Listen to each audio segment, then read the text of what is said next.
Hi guys, welcome back to my channel. दोस्तों, आप लोग ये पढ़ रहे हो, do not expect wide spread कोविड-19 वैक्सीनेशंस अंटिल मिड 2021। ये भाई मैंने नहीं कहा है, ये कहा है डब्ल्यूएचओ ने। और अगर डब्ल्यूएचओ ने कहा है तो आप समझ सकते हैं कि सिचुएशन काफ़ी गंभीर नज़र आ रही है। अगर इसमें थोड़ी सी और नज़र डालें तो आप इसमें देख सकते हैं, we are really not expecting to see wide spread vaccination until the middle of next year. अगले साल भाई मिडिल तक आने के चांसेस वैक्सीन के कम ही नज़र आ रहे हैं। और उसके रीजंस क्या हैं भाई? रीजंस वही हैं कि टाइम लगता है, फेज 3 के ट्रायल्स में काफ़ी टाइम लगता है, और भाई एक सक्सेसफुल और सेफ वैक्सीन बनाने में टाइम लगता है, और इसमें भी टाइम लगेगा।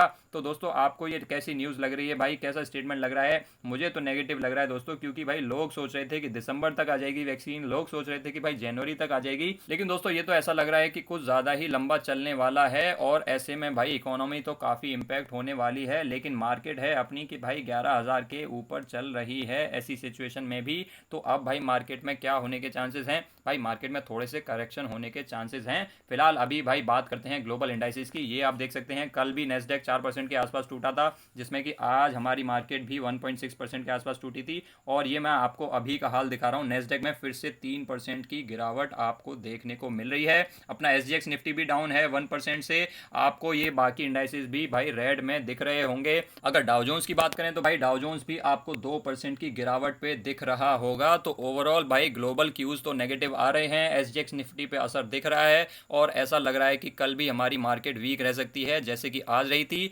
फिलहाल अगर बात करें आज की मार्केट की, तो आज आपको भाई बहुत बड़ी गिरावट मार्केट में देखने को मिली। बहुत दिनों बाद 1.7% की गिरावट आपको देखने को मिली। आज का हाई देखिए 11,452 का हाई था, और लो लगाया था 11,303 का। अगर बात करें भाई वाईटीडी रिटर्न्स की, तो वाईटीडी रिटर्न्स अब थोड़े से ज़्यादा रेड हो गए हैं, -6.86 हो गए हैं। ये हफ्ता भाई बहुत दिनों बाद रेड में चल रहा है, -0.47%। एक महीने में 1% के रिटर्न्स, और भाई 3 महीने में आपको 11% के रिटर्न्स दे चुका है निफ्टी। अगर बात करें आज के सेक्टोरल इंडाइसिस की, तो भाई आपको हर जगह भाई रेडनेस ही दिखेगी। ये देखिए सारे के सारे सेक्टर्स लाल में पड़े हैं, जिसमें से भाई सबसे ज़्यादा गिरावट किसमें देखने को मिली आपको? निफ्टी फार्मा में आपको बहुत बड़ी गिरावट देखने को मिली, और बाकी सेक्टर्स भी काफ़ी ज़्यादा गिरे थे। अगर बात करें आज के टॉप गेनर्स की, तो कोई ज़्यादा खास टॉप गेनर्स हैं नहीं। मारुति एंड जी एंटरटेनमेंट तो कुछ दिनों से कुछ ज़्यादा ही रॉकेट हो रखा है, 220 पहुंच चुका है। और मारुति सुजुकी में आपको 1.6% की तेज़ी देखने को मिली।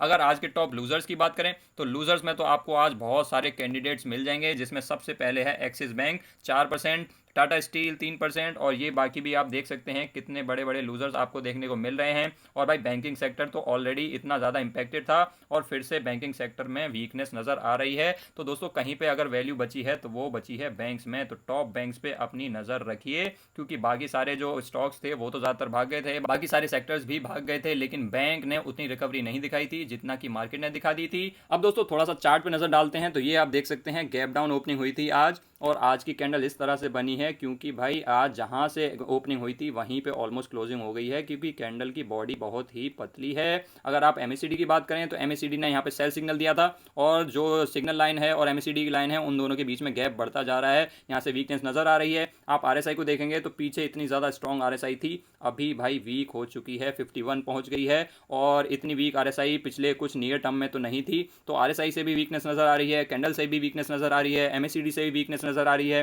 ग्लोबल क्यूज से भी वीकनेस नजर आ रही है, और आपके एसजीएक्स निफ्टी से भी वीकनेस नजर आ रही है। तो इन सब चीज़ों से दोस्तों हमें क्या पता चलता है भाई? हमें ये पता चलता है कि कल मार्केट में आपको रेडनेस देखने को मिल सकती है, कल गिरावट देखने को मिल सकती है। और अगर गिरावट आती है तो दोस्तों आपको क्या करना है भाई? एक तो मैं आप लोगों को हमेशा हर वीडियो में बताता रहता हूँ कि क्योंकि मार्केट अभी भाई फंडामेंटल से कुछ ज़्यादा ही दूर चल रही है, आपको थोड़ा सा कॉशियस रहने की ज़रूरत है। मैंने आपको पिछली कई वीडियोज़ में बताया है कि कोई भी महंगे महंगे स्टॉक्स खरीदने की ज़रूरत नहीं है ये सोच के कि आपका मौका निकल गया है। सबसे पहली बात, आप देख सकते हैं कि मौके तो आते ही रहते हैं। उसके बाद दोस्तों, अगर आप किसी स्टॉक को खरीदना चाहते थे, थोड़ा बहुत ही आपके बाइंग लेवल से वो ऊपर था, तो हो सकता है कि कल आपको वो स्टॉक मिल जाए, क्योंकि गिरावट देखने को मिल सकती है। तो उन स्टॉक्स पे आप नज़र रखिए अपनी, कल वॉचलिस्ट में लगाइए उन स्टॉक्स को जो भी आप खरीदना चाहते हैं, और उन पे अपनी नज़र रखिए। लेकिन दोस्तों ये नहीं करना है आपको कि कोई 52 वीक हाई पे स्टॉक चल रहा है और कल मान लेते हैं कि वो 5% गिर जाता है और आप ये समझें कि आपको ये गिरावट में मिल रहा है। भाई इसको गिरावट नहीं कहते हैं, इसको तो प्रॉफिट बुकिंग कहते हैं, पैनिक सेलिंग कहते हैं।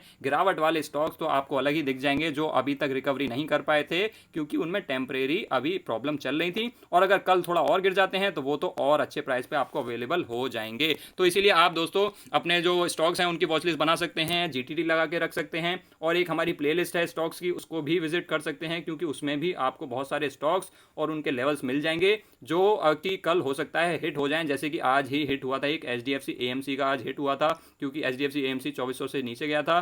तो आप वो प्लेलिस्ट भी देख सकते हैं, बाकी जो आपके स्टॉक्स हैं उनको वॉच लिस्ट में लगा के देख सकते हैं, और जो अच्छे प्राइस पे मिले उसमें आप थोड़ी थोड़ी बाइंग स्टार्ट कर सकते हैं। ये नहीं है कि भाई गिरती मार्केट में तो आप डर जाएं और जब चढ़ती हुई मार्केट होती है तो आप बाइंग करना स्टार्ट कर देते हैं। उल्टा काम नहीं करना है, थोड़ी सी सिंप्लिसिटी के साथ चलना है और बाकी कॉशियस रहना है जो कि स्टॉक्स भागे हुए हैं उनसे। आई होप दोस्तों आपको थोड़ी सी क्लैरिटी मिली होगी। अगर वीडियो अच्छी लगी हो तो दोस्तों वीडियो को लाइक कर देना, और अगर आप चैनल पे नए हैं तो आप चैनल को सब्सक्राइब कर देना, जिससे कि आपको जो रेगुलर वीडियोस हैं वो मिलते रहें। Thanks for watching guys, I will see you next time.